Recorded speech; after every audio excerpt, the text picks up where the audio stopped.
Hello everyone, हमारा new topic है elongation इन बार। क्या है इलोंगेशन इन बार? तो हम लोग यहाँ पे हेडिंग डाल लेते हैं इलोंगेशन इन बार। देखिए, ये टॉपिक के बाद में आपको इसके रिलेटेड कोई भी प्रॉब्लम्स नहीं होगी। सिंपल टॉपिक है वैसे भी ये, पर मैं आपको बताता हूँ। फॉर एग्जांपल हमारे पास ये एक बार है जो एक तरफ से फिक्स है, दूसरी तरफ हम लोगों ने फोर्स अप्लाई किया हुआ है जिसकी वैल्यू है P newton. P newton force है, newton is unit. P newton force apply किया हुआ है। A is a cross section area of this body और E is a Young's modulus, जो हम लोग प्रीवियसली पहले न्यूमेरिकल में भी लेते रहते हैं। तो हमारे पास डिफ्लेक्शन क्या आ जाएगा? डिफ्लेक्शन हम लोग को पता ही है, स्ट्रेन इज इक्वल टू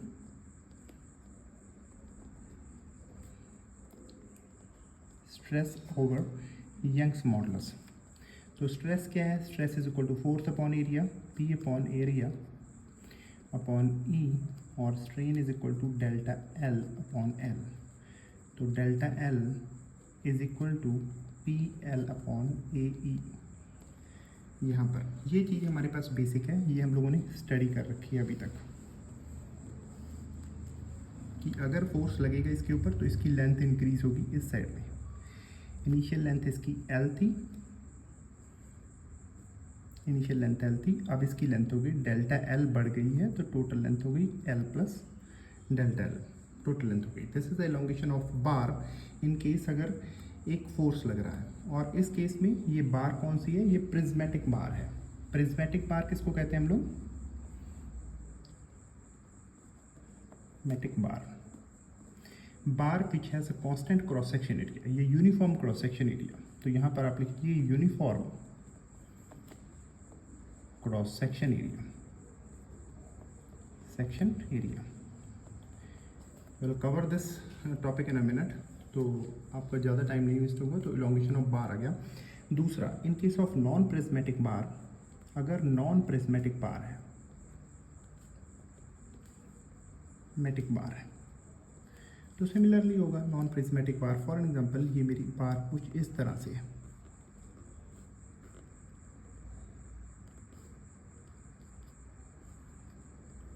इस तरह से मेरी बार है। यहाँ पर फोर्स लग रहा है P, यहाँ पर भी फोर्स लग रहा है P। For example P। इस ऑब्जेक्ट का ये वाला मेरा सेक्शन 1 है, इसकी मैं लेंथ ले लेता हूँ L1। सिमिलरली इसकी लेंथ ले लेता हूँ L2 और इसकी लेंथ ले लेता हूँ L3। Area of cross section इसका A1 है, इसका A2 है, इसका A3 है। देखिए, इस तरह की अगर प्रॉब्लम्स आ जाएँ तो उसमें हम लोग कैसे कैलकुलेट करते हैं ये भी देख लीजिए। In order to make our calculation simpler, हम लोग ये मान लेते हैं यंग्स मॉडुलस सारे मटेरियल का सेम है। अलग अलग भी ले सकते हैं, कोई फर्क नहीं है, बट हम लोग मान लेते हैं E इज कांस्टेंट।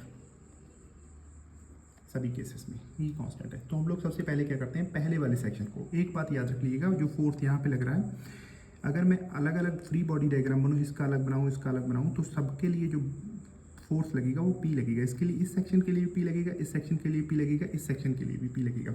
तो मैं पहले सेक्शन के लिए इक्वेशन लिखता हूँ P upon A1 which is stress into E Young's modulus remain same, क्योंकि हम लोगों ने सेम मटेरियल ले रखा है, और L1 ये हो गया। इसमें चेंज इन लेंथ P, देखिए फोर्स रिमेन सेम लेना है, एरिया A2 हो गया, E is equal to Young's modulus फिर सेम है L2 plus similarly P upon A3E into L3।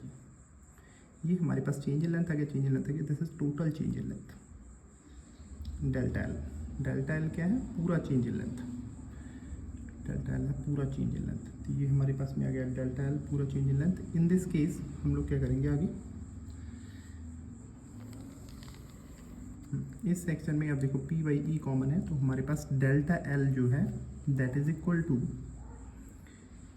P upon E, सब में कॉमन ले लिया, हमारे पास में L upon A1 plus L2 upon A2 plus L3 upon A3। ये फाइनल एक्सप्रेशन आ जाएगा चेंज इन लेंथ का। अगर आपको पूछा जाता है तो चेंज इन लेंथ का दिस इज फाइनल एक्सप्रेशन, ये फाइनल एक्सप्रेशन आ जाता है चेंज इन लेंथ का। इन दिस केस इसको अलग अलग करके ड्रॉ करने की जरूरत नहीं है, आप इतना समझ लीजिए कि P जो है सही इस सेक्शन के ऊपर लग रहा है, P इस सेक्शन के ऊपर लग रहा है, अलग अलग सेम लग रहा है। अब थर्ड हम लोग कहते हैं कौन कंपोजिट बार। ऑन बार के ऊपर। किस तरह की कंपोजिट बार है, अभी मैं डायग्राम बनाऊंगा, आपको सब समझ में आ जाएगा। फॉर एग्जांपल, अगर मेरा इस तरह का सेक्शन है, ये मेरा दो ऑब्जेक्ट लगे हुए हैं, दो ऑब्जेक्ट लगे हुए हैं। फॉर एग्जांपल, पहला वाला ऑब्जेक्ट है जिसका मेरा क्रॉस सेक्शन एरिया A1 है, इसका क्रॉस सेक्शन एरिया A2 है, इसका यंग्स मॉडुलस E1 है, इसका यंग्स मॉडुलस E2 है।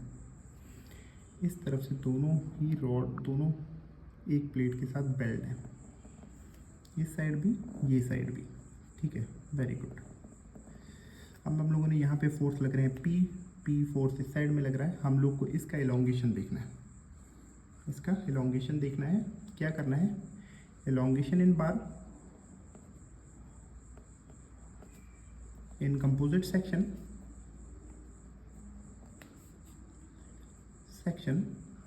और क्या करना है, सेक्शन एंड कैलकुलेट। पहला तो ये करना है पॉइंट, सेकंड कैलकुलेट करना है ई इक्विवेलेंट, मतलब यंग्स मॉडुलस इक्विवेलेंट कैलकुलेट करना है। ई क्यू इसको कह दो, इक्विवेलेंट, यंग्स मॉडुलस इक्विवेलेंट की अगर एक ही ब्लॉक होता तो कितना होता, आपको आगे पता चल जाएगा कैसे कैलकुलेट करना है। फॉर एन एग्जाम्पल, यहाँ पर देखिए P फोर्स लग रहा है, कुछ फोर्स तो ये वाला ब्लॉक ले रहा होगा ऊपर वाला, कुछ ये ले रहा होगा, तो हम लोग ये कह सकते हैं, सॉल्यूशन देखिए इसका, देखिए कुछ इसका लग रहा हो, P is equal to P1 ऊपर वाला सेक्शन ले रहा है, P2 सेक्शन ले रहा है, ये हमारी होगी इक्वेशन 1। अब दूसरी कंडीशन ये है कि जितना इलोंगेशन इसमें हो रहा है, जितना इलोंगेशन A1 में हो रहा है, मतलब मटेरियल 1 में हो रहा है, उतना इलोंगेशन मटेरियल 2 में हो रहा है। तो इलोंगेशन मटेरियल 1 में क्या होगा, P1 upon A1 is equal to E into L, L तो सेम है दोनों में, E1 is equal to P2 upon A2 E2 into L। ये हमारे पास में आ गई सेकंड कंडीशन। पहली तो हम लोगों ने आ गई, जितना फोर्स लगाया था, कुछ ये कंपनसेट कर रहा है, कुछ ये ले रहा है, कुछ ये ले रहा है, दोनों में इलोंगेशन सेम हो रहा है। ये हमारे पास में एक कंडीशन आ गई। थर्ड कंडीशन हमारे पास में क्या आ जाती है, फॉर एन एग्जांपल, अगर हम लोग, let me turn over the page,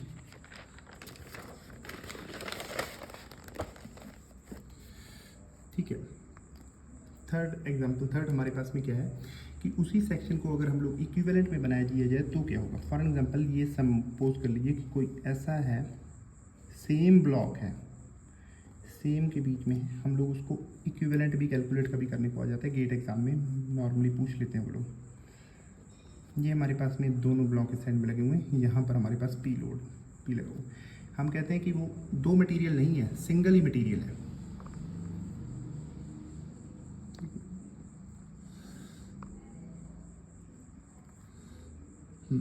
कि वो दो मटेरियल नहीं है, वो सिंगल ही मटेरियल है। तो सिंगल मटेरियल का हम लोग ई इक्विवेलेंट ले लेते हैं ये, और क्रॉस सेक्शन एरिया कितना आ जाएगा, A1 प्लस A2, तो क्रॉस सेक्शन एरिया आ जाएगा A1 प्लस A2।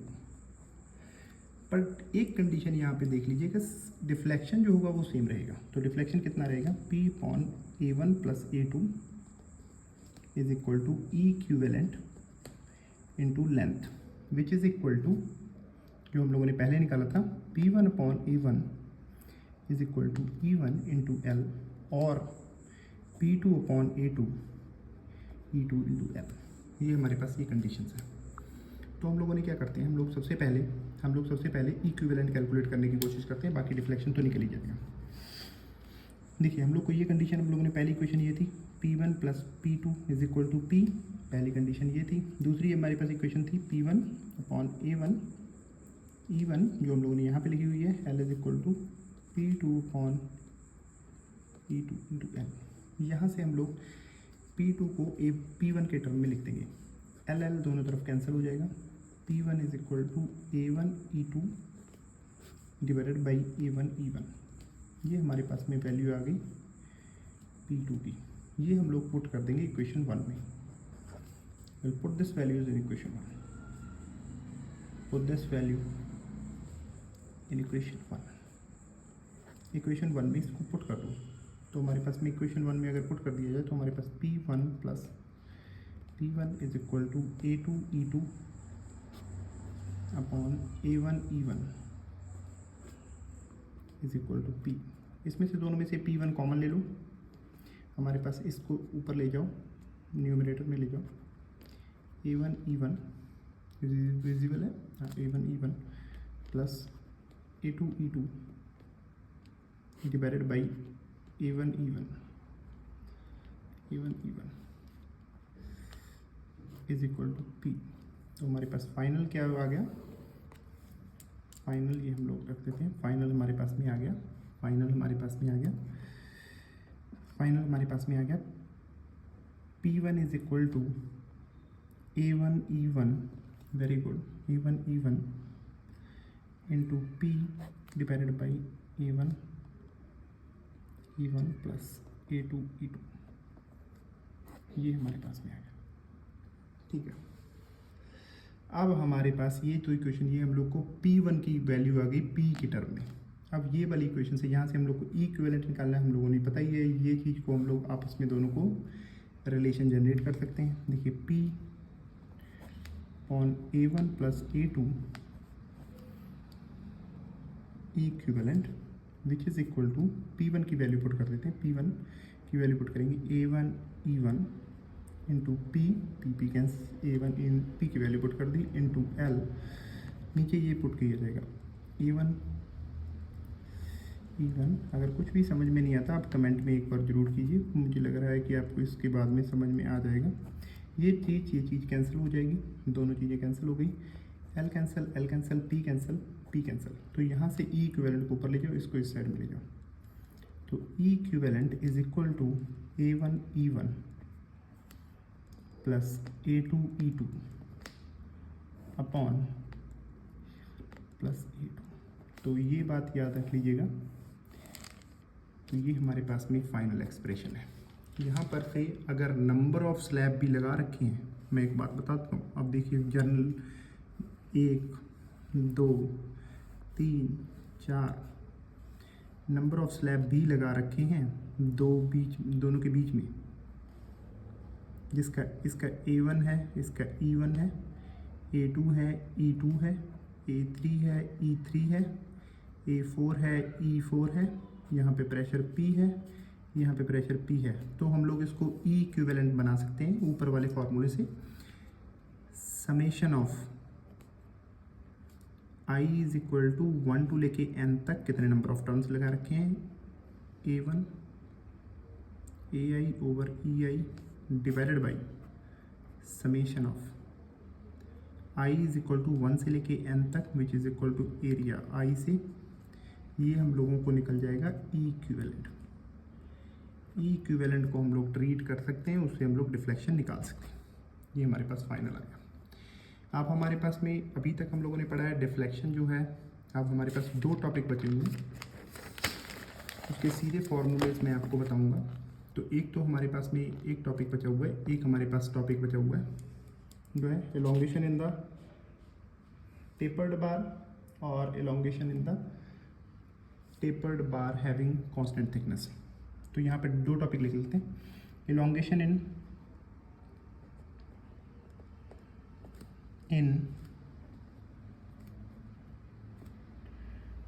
टेपर्ड बार है, एलोंगेशन इन टेपर्ड बार और टेपर्ड बार किस तरह की है ये आपको ये लिख लीजिएगा। सीधा एक्सप्रेशन याद करना है, यहाँ पे डेरिवेशन नहीं करना, कराने को मैं करा दूँ पर कभी भी नहीं आया ना, उसके बेसिस पे सीधे न्यूमेरिकल आते हैं। यहाँ पर P है, ये मेरे पास में ये मेरे पास डायमीटर है कैपिटल D, या इसको मैं कैपिटल D लिख लेता हूँ, इसको स्मॉल d लिख लेता हूँ। आप ये कंफ्यूज मत कीजिएगा, कैपिटल D बड़ा वाला है, स्मॉल d छोटा वाला है हमारे पास में। तो हमारे पास इसका फाइनल एक्सप्रेशन आ जाएगा। अगर यूनिफॉर्म बार होती तो हमारे पास क्या होता, P upon area which is π/4 d² होता। तो इसमें कैपिटल D और स्मॉल d का प्रोडक्ट लेना है, capital D into small d is equal to E into L इन दोनों के बीच की लेंथ है। ये हमारे पास में इलोंगेशन है, सीधा याद कीजिएगा, सीधा न्यूमेरिकल। और सेकंड टॉपिक, सेकंड कौन सा है, elongation in tapered bar with constant thickness. Elongation इन, देखिए विजिबल है, इलोंगेशन इन टेपर्ड बार नहीं है, टेपर्ड बार है, टेपर्ड बार हैविंग थिकनेस को कांस्टेंट कहता हूँ। हैविंग थिकनेस कांस्टेंट किस तरह की, फॉर एग्जांपल इस तरह का हमारे पास में कोई भी स्ट्रक्चर बना हुआ है, आप एक बार न्यूमेरिकल लगा के देखोगे, आप खुद कहोगे, मेरी वीडियोस वॉच करोगे, खुद आप कहोगे कि यार सर ने एकदम बढ़िया बता दिया। देखिए इसकी थिकनेस जो है, ये थिकनेस रिमेन सेम रहेगी। मैं ये चीज़ ले रहा हूँ, यहाँ पर ये मेरा बी है, इसको कैपिटल बी ले लेता हूँ, ये वेज की हाइट है, ये हमारे पास, ये मैं स्मॉल बी ले लेता हूँ, यहाँ से लेके यहाँ तक स्मॉल बी। इसमें बी लोड लग रहा है, इस साइड से पी लोड लग रहा है, इस साइड से भी पी लोड लग रहा है। तो याद रखिएगा इस केस में हम लोग क्या कहते हैं, इस केस में जैसे लॉगरिथमिक मीन लेते हैं ना, उस तरह का लेना पड़ेगा। फॉर एग्जांपल पी तो लोड ले लिया, नीचे अगर क्रॉस सेक्शन एरिया होता तो बी इंटू टी सीधा ले लेते, पर इसमें बी इंटू टी नहीं लेंगे, इसमें capital B minus small B upon log B by small B into T लेंगे, और ये इंटू लेंथ मल्टीप्लाई कर देंगे, विच इज़ लेंथ यहाँ से लेके यहाँ तक की लेंथ है। ये दो फॉर्मूले हैं, आपको याद करने हैं, डेल्टा एल। अभी हमारे पास में ये टॉपिक इतना हुआ है एलोंगेशन बार इन टेपर्ड बार हो गया, in tapered bar having a constant thickness. ये फार्मूला है, ये फार्मूला है, ये दो फार्मूले आपको एकदम याद करने पड़ेंगे। अब elongation due to its self weight हम लोग नेक्स्ट टॉपिक करेंगे, वीडियो लंबी हो जाएगी। Elongation due to its self weight. किसमें, एक तो हमारे पास में इस तरह से कांस्टेंट क्रॉस सेक्शन में, और एक कॉनिकल सेक्शन में। बस आपको सीधा याद करना है, मैं दोनों बता दूंगा, कांस्टेंट और कॉनिकल हम लोग नेक्स्ट वीडियोस में करेंगे। Thank you, please do like and subscribe, थोड़ा मोटिवेशन मिल जाता है बंदे को आगे वाला चैप्टर बनाने के लिए। Thank you so much.